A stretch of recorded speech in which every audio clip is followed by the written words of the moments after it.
रहे, मेरे राम लखन वन भटक रहे। मेरी सिया गई तो कहाँ गई, मेरी सिया गई तो कहाँ गई। मेरे राम लखन वन भटक रहे, मेरी सिया गई तो कहाँ गई, मेरी सिया गई तो कहाँ गई।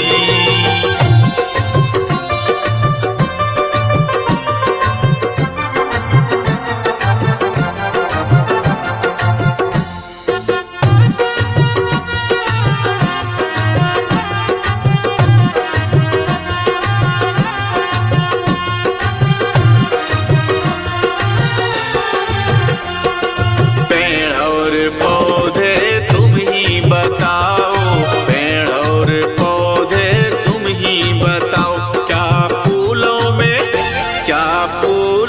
में समा गई। मेरी सिया गई तो कहाँ गई, मेरी सिया गई तो कहाँ गई।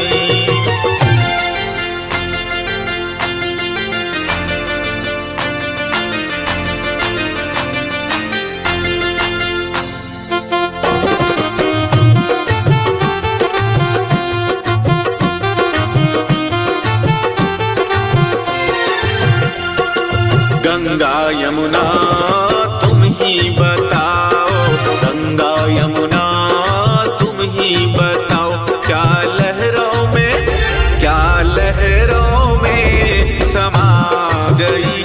मेरी सिया गई तो कहाँ गई, मेरी सिया गई तो कहाँ गई।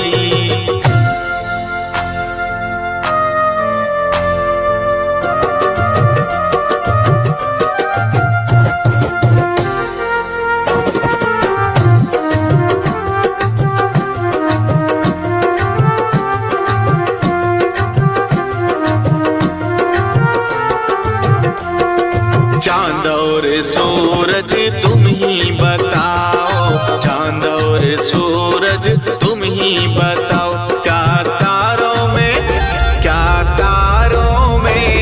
समा गई। मेरी सिया गई तो कहाँ गई, मेरी सिया गई तो कहाँ गई।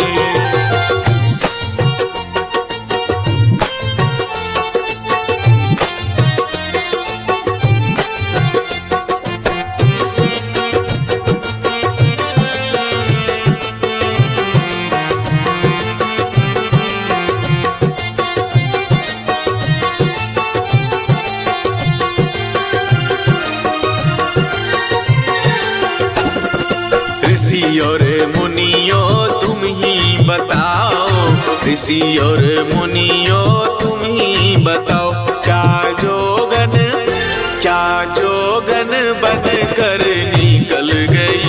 मेरी सिया गई तो कहाँ गई, मेरी सिया गई तो कहाँ गई।